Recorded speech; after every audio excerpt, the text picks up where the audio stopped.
You know that feeling, that little click in your brain when a news headline drops and suddenly this whole messy, screwed up world snaps into focus? It's that feeling when you stumble across that one piece of forbidden knowledge that finally makes all of this messiness and insanity make sense. Well, that's where this story ends, like so many stories these days do. But let's start at the beginning. A mystery disease known as the gay plague has become an epidemic unprecedented in the history of American medicine. Alarming enough to that particular segment of society, but so it first appeared, not threatening to the public at large. But that seems to be changing. Federal health officials say as many as 1 million Americans may have been infected with the AIDS virus, and more than 12,000 are expected to develop the deadly disease next year. Now, that would double the number of cases since 1981 nationwide. It was back in April that the Greater New York Blood Program began testing all donated blood with a special screening test for the AIDS virus. The blood program has found up to 200 people with AIDS antibodies in their blood.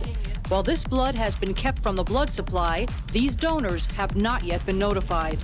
Has it been bigotry, bureaucracy, or budget cuts that have slowed the response to this terrible problem? I think all three of those factors have meant that the government did not respond as we should have to this public health crisis. In the U.S. and globally, the federal government was slow to respond. President Reagan didn't even mention the word for years and years and years. Thousands of people have died.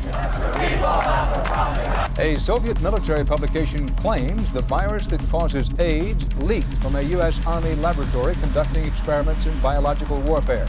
The article offers no hard evidence, but claims to be reporting the conclusions of unnamed scientists in the United States, Britain, and East Germany. Last October, a Soviet newspaper alleged that the AIDS virus might have been the result of Pentagon or CIA experiments.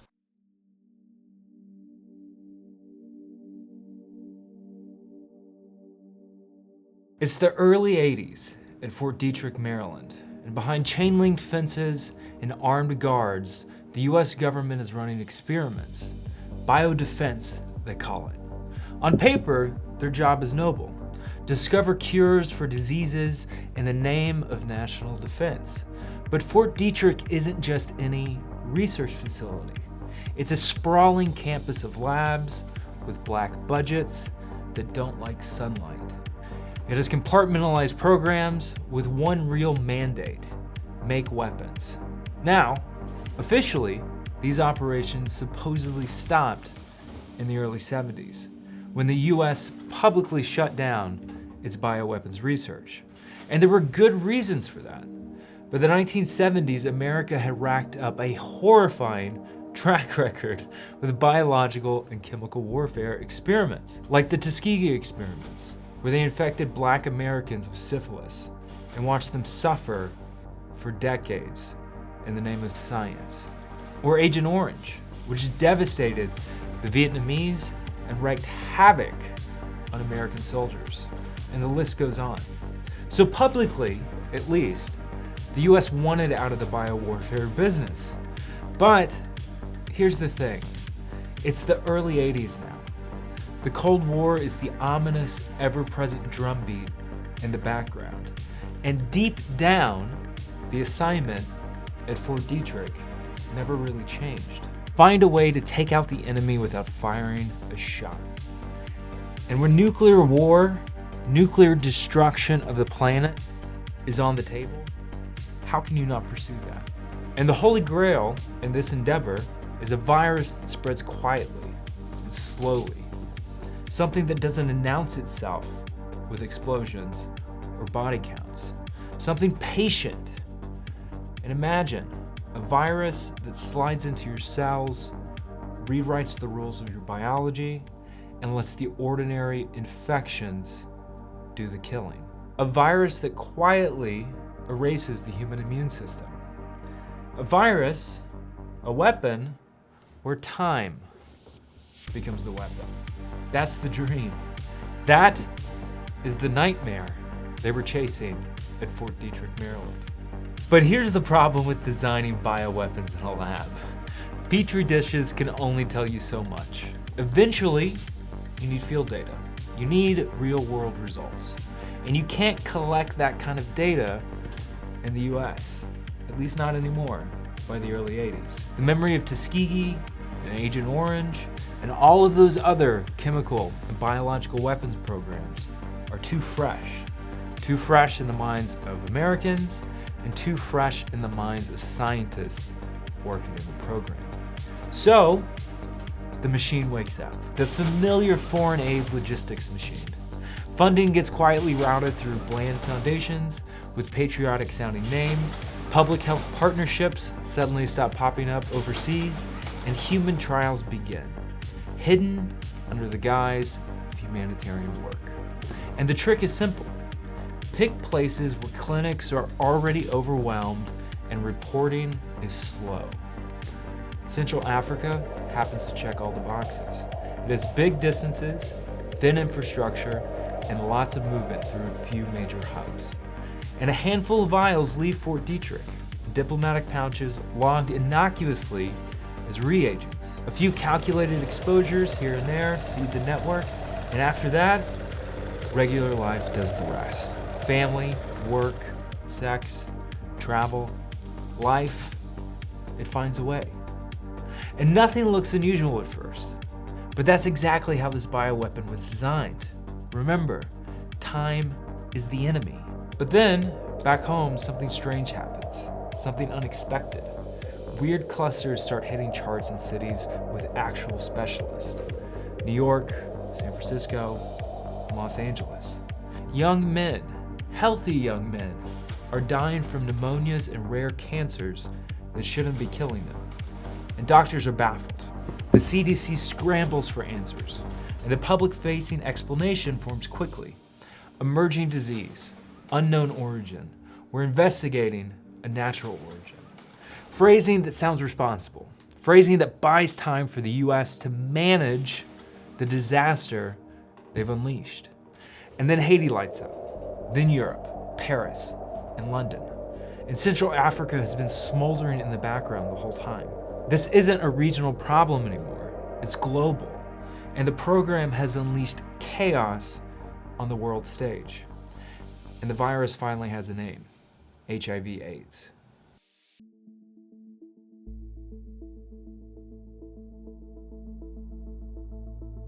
But then, something else unexpected happens. A spark of truth, or what looks like truth, lands where no one saw it coming, in a small newspaper in India called The Patriot. It runs an anonymous letter. The author, a whistleblower only identified as a well-known American scientist. And the letter hints at US lab origins. It names Fort Detrick, and it talks about the bioweapons program. 2 years later, in 1985, the Soviet paper Literaturenaya Gazeta in Moscow picks up the story, and it catches the attention of a German biologist, Jacob Segal. Segal writes a pamphlet, and this thing, it looks legit. It has charts, it has diagrams, it has all the trappings of an official scientific report. And his theory was shockingly simple. Take one virus, splice it with another, and engineer it to target immune cells. And boom, you've got something that looks a lot like HIV/AIDS. And to the average person, it reads like real science. But here's the thing, the average person doesn't dig into the methods, they just remember the headline, the important headline. Not out of Africa, made in a US government lab. And copies multiply fast. This pamphlet gets translated, it gets reprinted, boxes of them start showing up at press conferences and international summits. Then the timing lines up perfectly. In 1986, in Harare, Zimbabwe, at the Non-Alignment Movement Summit, journalists, health officials, and politicians from across Africa, and Asia, and Latin America are all in the same place. Pamphlets get handed out, side briefings happen, and the pitch is devastatingly simple. Stop blaming Africans. Look at Fort Detrick. And this lands, and it lands hard, because it speaks to real anger and real history. Tuskegee, Agent Orange, and decades of Western abuse and medical abuse of the global south. And from there, the story spreads like wildfire. Like an antivirus of truth sweeping across the globe. And it culminates in a CBS Evening News segment where Dan Rather himself, on national television, questions the origins of HIV/AIDS. Last October, a Soviet newspaper alleged that the AIDS virus might have been the result of Pentagon or CIA experiments. And it's asking the obvious question: was it man-made in a US government lab? And Washington's response to this is immediate. It's immediate. It's flat.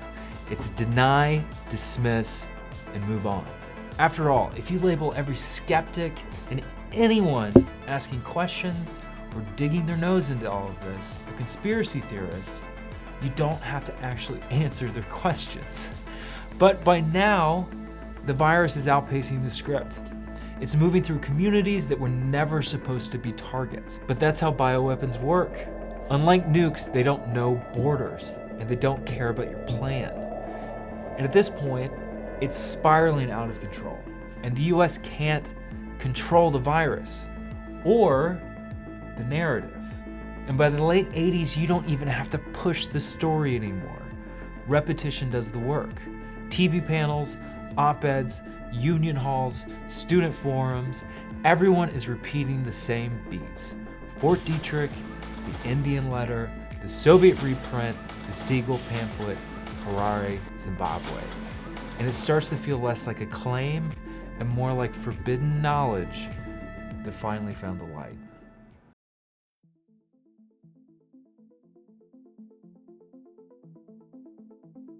Okay, take a deep breath, because everything I just told you was a lie developed by Soviet intelligence in the 1980s.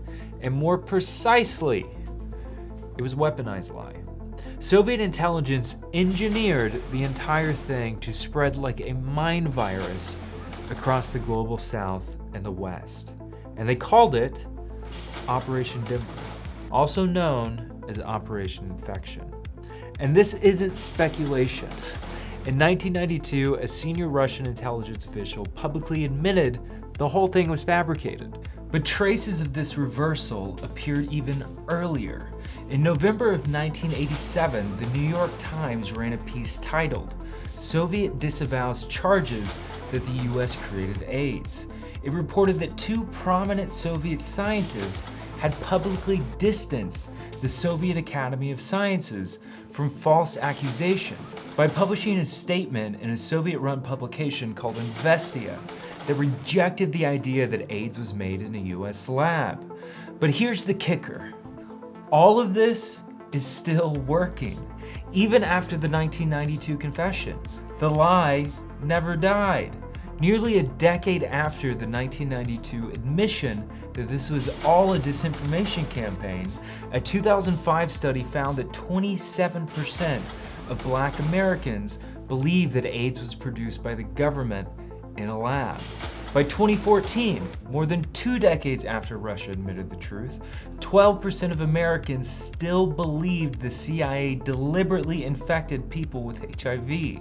That's roughly 30 million people. And those beliefs were not just abstract. People who believed this conspiracy were less likely to use things like condoms, were less likely to trust doctors, and were more likely to skip routine medical preventions. Operation Denver's residue was shaping real behavior decades after the Cold War ended. The lie had fused with a deeper mistrust, and once that happens, facts alone rarely kill the myth.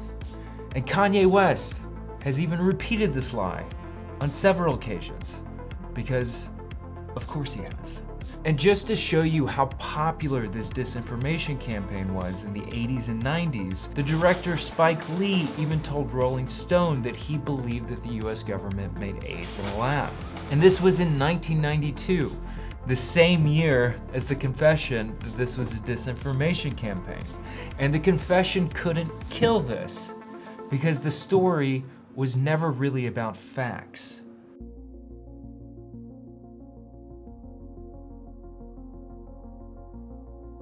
And you may be asking, how did they actually pull this off? How did the Soviets actually pull off a lie of this magnitude to where people still believe it today? Well, researchers at Clemson University, Darren Linville and Patrick Warren, broke down a 3-step pattern you see in Cold War active measures and in disinformation campaigns on social media feeds today. This 3-step process goes as follows: placement, layering with borrowed authority, and integration into mass media. And here's how Operation Denver actually worked, and why the facts didn't matter. Step 1, placement. Start somewhere that looks independent.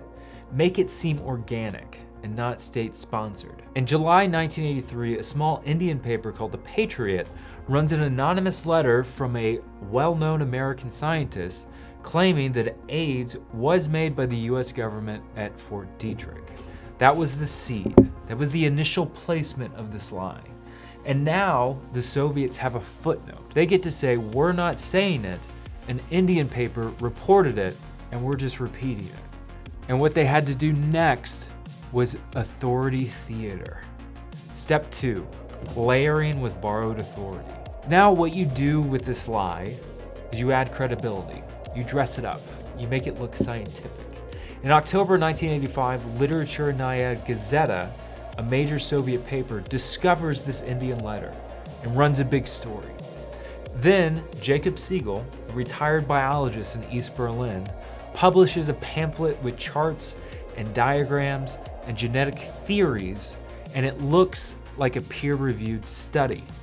And his claim, like we said before, is you take one virus, splice it with another, and engineer it to attack immune cells.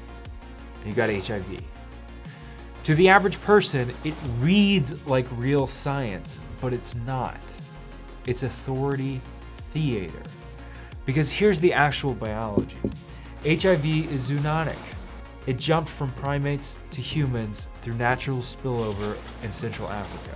Molecular clock analysts, the genetic family tree of the virus, dates that jump decades before the 1980s, long before Operation Denver, and long before Segal's pamphlet, and long before the alleged timeline that the Soviets said that the US did this in.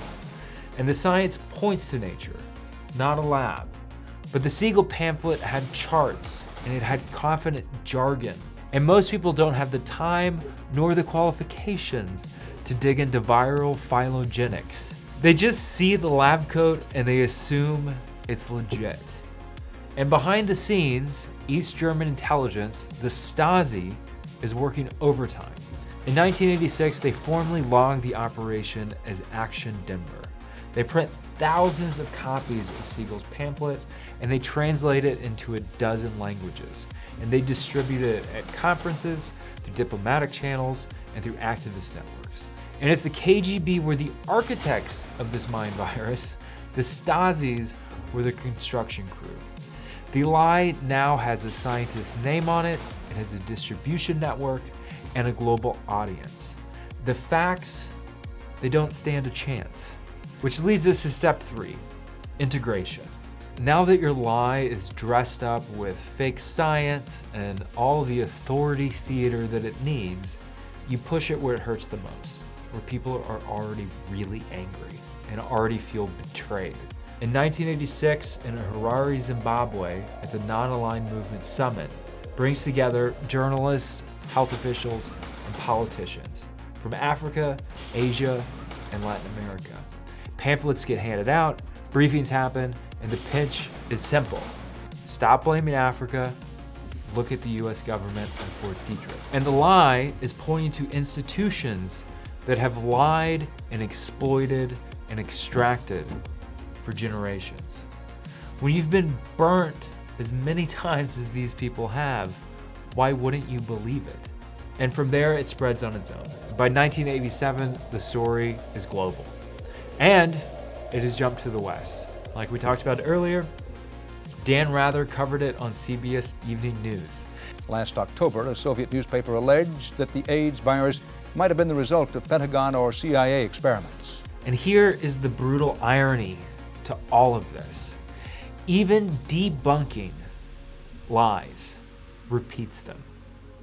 And so every time somebody says, no, the US didn't make AIDS, they're still, and I'm still, putting those words together in people's minds.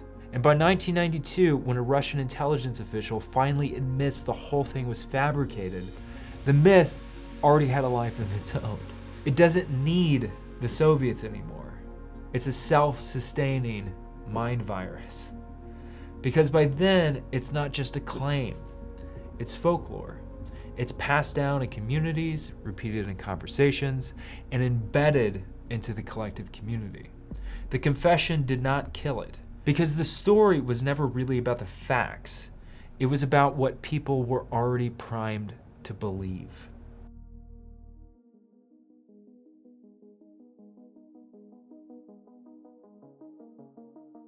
And this is something that persists to this day on social media, even after it was publicly admitted that it was a lie, and even after the facts and science has come out. But why? Why do people still believe it? They still believe it because emotionally, it does feel true. Just look at the history. The Tuskegee experiments actually happened. The US government actually did, infect Black Americans with syphilis and watched them die for decades without treatment. Agent Orange really did poison the Vietnamese and American soldiers. MK did happen. The CIA really did secretly dose people with LSD. And Fort Detrick really did run a bioweapons program before 1969. So when somebody says they made AIDS in a lab, it doesn't sound insane.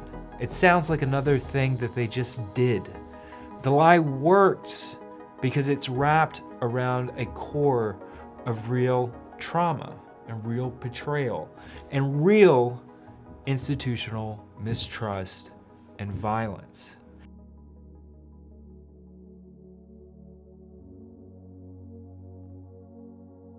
So how does this work today in our wild, wacky world of social media?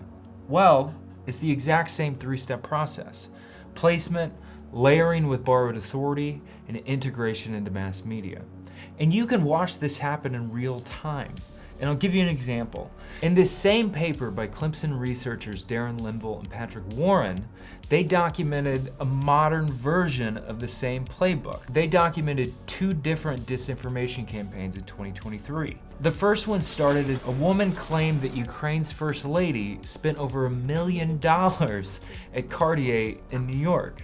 This was the placement of this disinformation campaign. And within days, the story appeared on low credibility fake news sites like The Nation in Nigeria and Zimbabwe's iHarari, because of course, and a bunch of others. Each one quoting the others as if they had confirmed it independently. And soon after, a very polished version ran on a site called DC Weekly, which is a dressed up propaganda fake news site to look like a Western outlet. And the journalist was a fake reporter by the name of Jessica Devlin, whose profile photo was actually stolen from another journalist. Yes, the Russians are this shameless. But for anyone scrolling quickly by this story or just reading the headline or stumbling across it on Reddit, it looked legitimate. And it was even reposted by an official Russian embassy account. And a few weeks later, another story followed the exact same choreography. A leaked phone call between Zelensky and his wife was posted on a small website called Intel Drop. Then, across the same cluster of copy-paste fake news websites, the stories were shared on Twitter by large accounts and were echoed by commentators with close ties to Russian media. Screenshots spread to Facebook, Telegram, TikTok, and YouTube compilations. Podcasts picked it up. Reaction videos kept circulating it. And that's the full cycle: placement, layering with borrowed authority, and integration into mass media. And I should say here that sometimes people share this stuff online without even realizing that it's disinformation. But they share it because it already fits within their worldview. And when things like this happen, by the time that fact checks show up and appear, the rumor has already settled into people's feeds as background noise. It's the exact same choreography that drove Operation Denver. It's just accelerated by new technology and social media. The Patriot Letter becomes a short YouTube upload or a Substack post from a made-up institute or alliance. The Segal Pamphlet becomes a slick PDF and a podcast expert.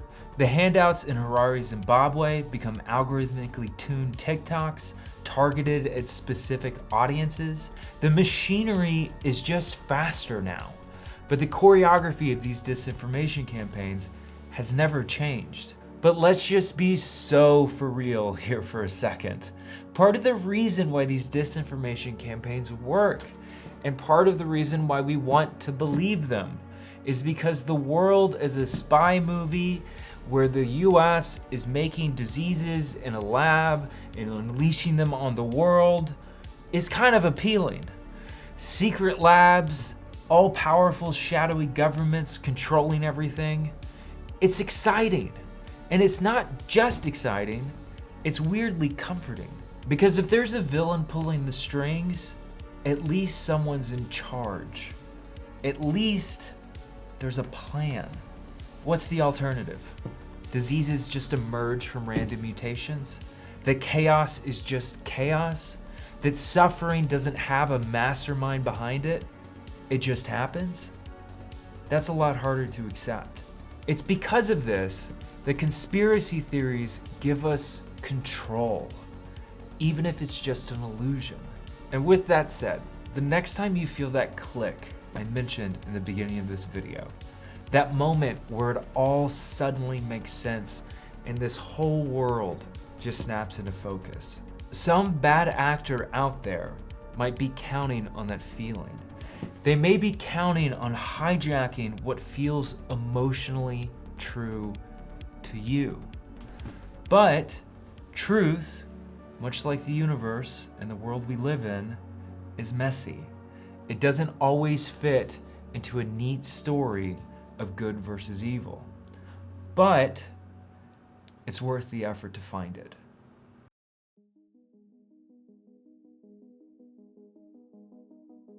Hey folks, if you like that video, make sure you like, comment, and subscribe. I totally forgot that I didn't record an outro for this video, and so apologies on my cell phone. I just didn't want to set up the whole set again for a minute of content. But I want to tell you this.